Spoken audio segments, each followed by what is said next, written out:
just physicists, or just chemists working together. So nano is really, it's just like all around us, it's in all of the disciplines.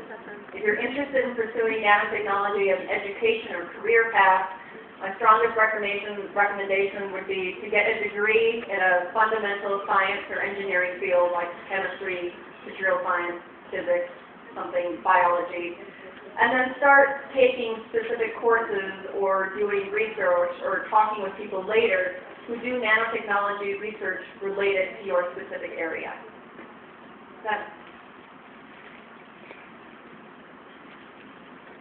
Buenas noches.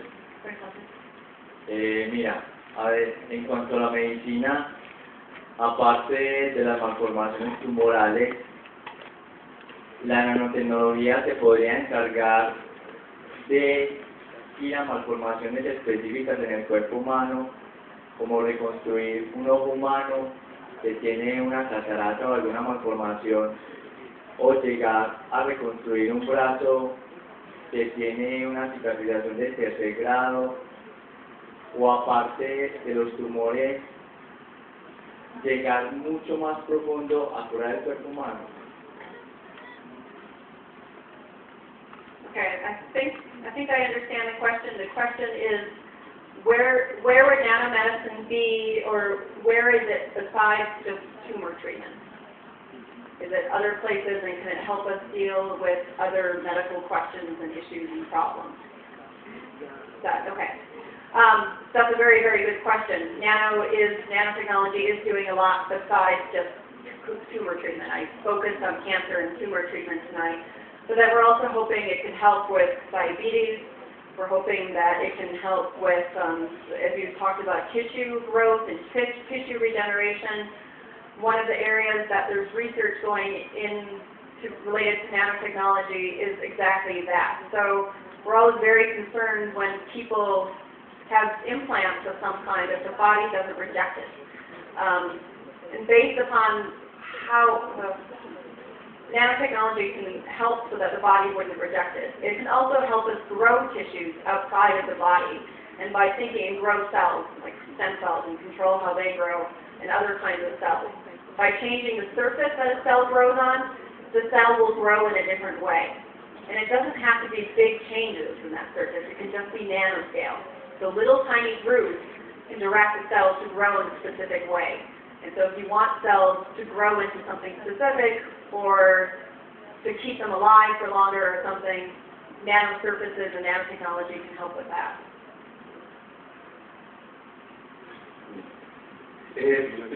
La pregunta es, con la nanotecnología nosotros casi que podemos jugar a ser dioses, a construir prácticamente todo.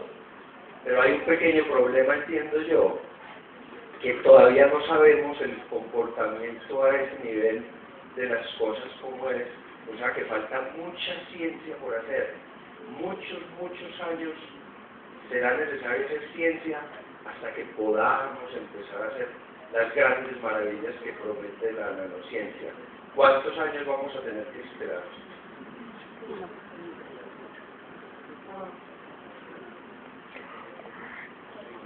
That's a great question. But I think there were two questions in there. Correct me if I'm wrong. I believe the first question was, are we playing God? And are we messing with things we shouldn't be messing with when we're doing nanotechnology? I think the second question was, how long do we have to wait before we can reap the benefits of nanotechnology and nanoscience to master it? Related to the first one, that's a very good question, and I don't think there's a good answer. I think that it's important for scientists to think about that, and I think it's important for scientists to have conversations with public audiences like you, so that they remember to think about questions like that. I think it's important for them to talk with people in philosophy and sociology who think about other aspects of science. I don't know. I don't have an answer about that. I think it has to be a personal decision. I've also been asked, we talk about self-assembly, and if things can self-assemble, does that mean that they have intelligence? And I don't know. I don't have a good answer for that. If I did, that would be amazing. Your second question about when we will master nanoscience and nanotechnology, I don't think we ever will. I don't think it's possible for humans to master.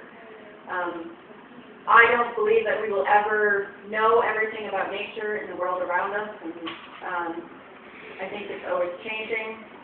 I think it's hubris for us to think that we will master it and that we will have control over it. If there's anything that we've learned over time, it's that nature and the world around us keeps us on our toes. We never know. And what we think we know now turns out to be wrong. Now we know that the Earth isn't the center of the solar system. So lots of things that we think we know now, we don't recognize as truth. So I don't think we will.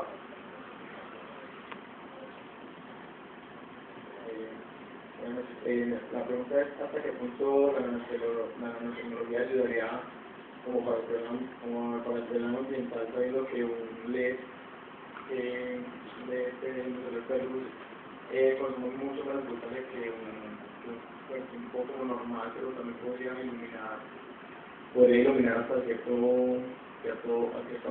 ambientes de la misma forma.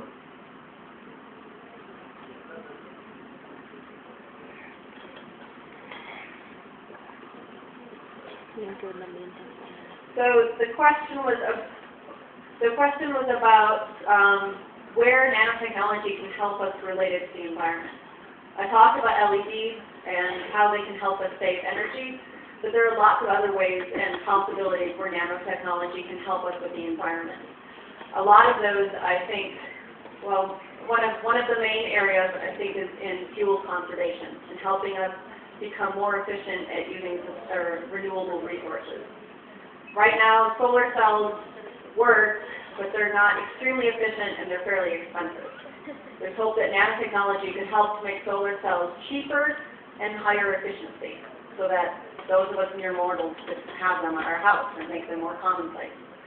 There's also hope that nanotechnology could help with hydrogen fuel cells and help with the storage of hydrogen, so that we would be able to use them, make them more cost-effective, and make them more of a realistic option than they are right now.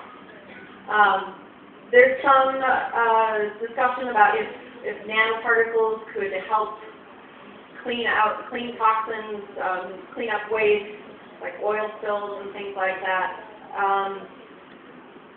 I think so. I get nervous about that, introducing more aspects into a system and changing things, but there's also hope there too. I just don't know as much about that area. So yes. Buenas noches, mi pregunta es, ¿existe alguna posibilidad de nanorobots? Por ejemplo, robots a escala nanométrica que puedan construir cosas o arreglar cosas.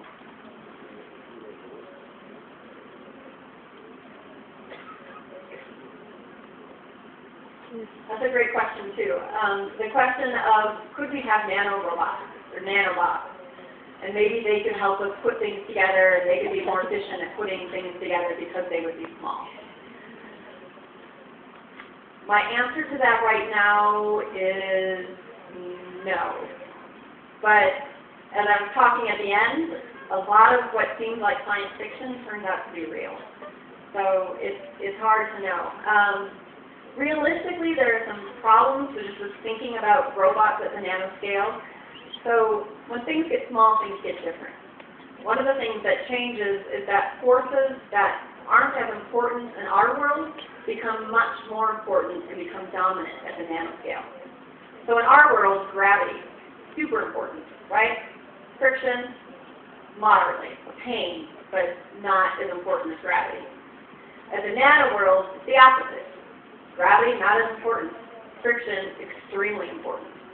If you have nanobots or nanomachines, the problem is that the friction that would happen from a gear or something moving, immediately it would fail. So how do you address those friction questions, which is one of the reasons why researchers are looking into friction. How do you address that? How do you fix that?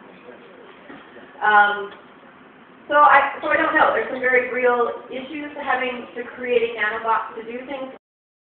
Also the aspect of